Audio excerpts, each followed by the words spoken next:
अस्सलाम वालेकुम dear students. जी बेटा, उम्मीद करता हूँ आप सब ठीक ठाक होंगे।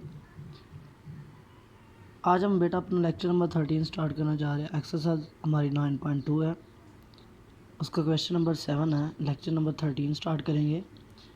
क्वेश्चन नंबर 7 में कह रहा है कि verify whether or not the points O A and B are the vertices of a equilateral triangle. मतलब हमारे पास पॉइंट्स गिवन है, 3 पॉइंट्स गिवन है।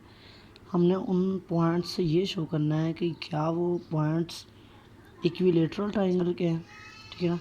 तो उसके लिए हमने इन तीनों पॉइंट्स के दरमियान जो लेंथ है ना वो फाइंड करनी है। अगर इक्विलेटरल ट्रायंगल में पता है कि हमारे पास तीनों की तीनों साइड्स होती हैं वो आपस में इक्वल होती हैं, तो उसके लिए देखें बेटा, लेट कर लिया O A and B are the vertices of a triangle. अभी हमने सिर्फ इसको ट्रायंगल का नाम दिया गया है, हमने इसको इक्विलेटरल ट्रायंगल नहीं बोला।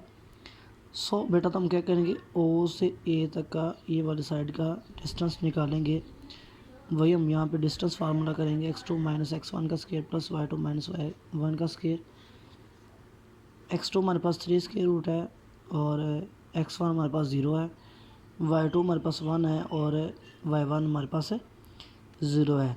तो ये आ जाएगा 3 स्केयर रूट माइनस 0 का स्केयर प्लस 1 माइनस 0 का स्केयर। तो ये आ जाएगा 3 स्केयर रूट का स्केयर प्लस 1 का स्केयर। तो ये बेटा मेरे पास हो जाएगा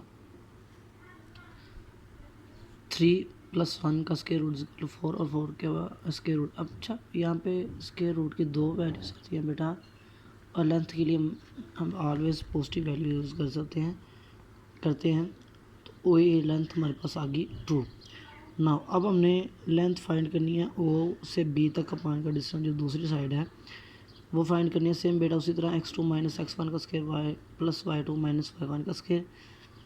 x2 हमारे पास यहाँ पे देखें 3 स्केयर रूट है, y x1 हमारे पास 0 है, y2 हमारे पास -1 है और y1 हमारे पास 0 है।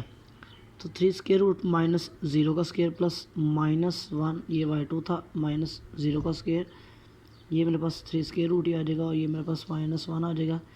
तो ये स्केयर और स्केयर रूट कैंसिल हो जाएगा, 3 प्लस ये आ जाएगा -1 का स्केयर प्लस 1, 3 प्लस 1 4 और ये मेरे पास अगेन क्या आ गया 2।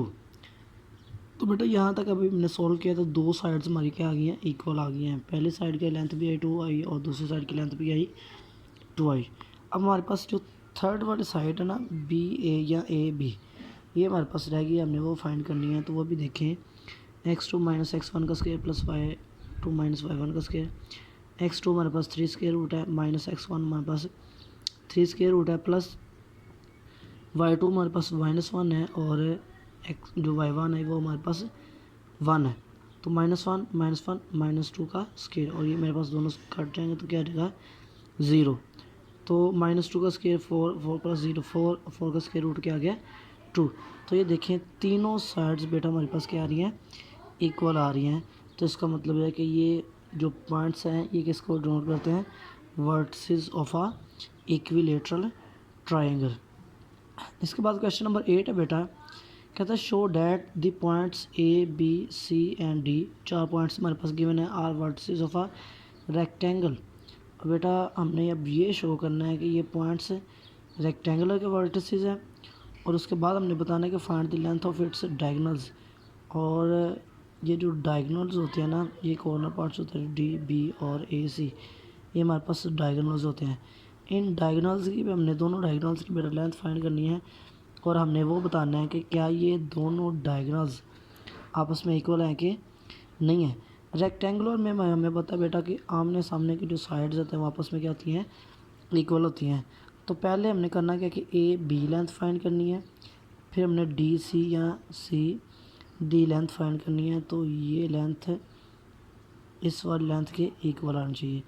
इसके बाद हमने क्या करना है कि डी सी या ए डी लेंथ फाइंड करनी है और बी सी लेंथ के इक्वल होना चाहिए। अगर ये हमारी प्रूफ हो जाती है तो इसका मतलब है कि ये पॉइंट्स किसको रिप्रेजेंट करते हैं, रेक्टेंगल को रिप्रेजेंट करते हैं। तो देखिए बेटा, ए बी लेंथ फाइंड की, उसी तरह x2 माइनस x1 का square plus y2 minus y1 का स्केयर। तो ये x2 हमारे पास आ गया 5 माइनस 6 का स्केयर। ये पॉइंट्स बेटा जो ए और बी पॉइंट्स हमारे पास गिवन है ये हमने वो वाले यूज़ किए हैं। ऑटोमेटिक आपको पता चलेगा बेटा जो बी बाद में लिखा हुआ है ना, इसके पॉइंट्स दोनों पॉइंट्स x2 और y2 बन जाएगा, और a के पॉइंट जो होंगे वो x1 और y1 बन जाएगा। दोनों को माइनस करेंगे, सिंप्लीफाई करें तो माइनस माइनस प्लस 5 प्लस 6 11 का स्क्वायर प्लस ये मेरे पास क्या हो गया, दोनों 0 का 11 का स्क्वायर, और ये आ जाएगा स्क्वायर और स्क्वायर रूट कैंसिल हो जाए तो मेरे पास 11 ही आ जाएगा। यहाँ फिर मैं इसको इस तरह भी कर सकता हूँ 121 का स्क्वायर रूट, तो वो भी क्या आ जाएगा 11 भी आ जाएगा। इस तरह बेटा हमने लेंथ फाइंड करनी है डी सी की, ये भी फाइंड हमने कर ली।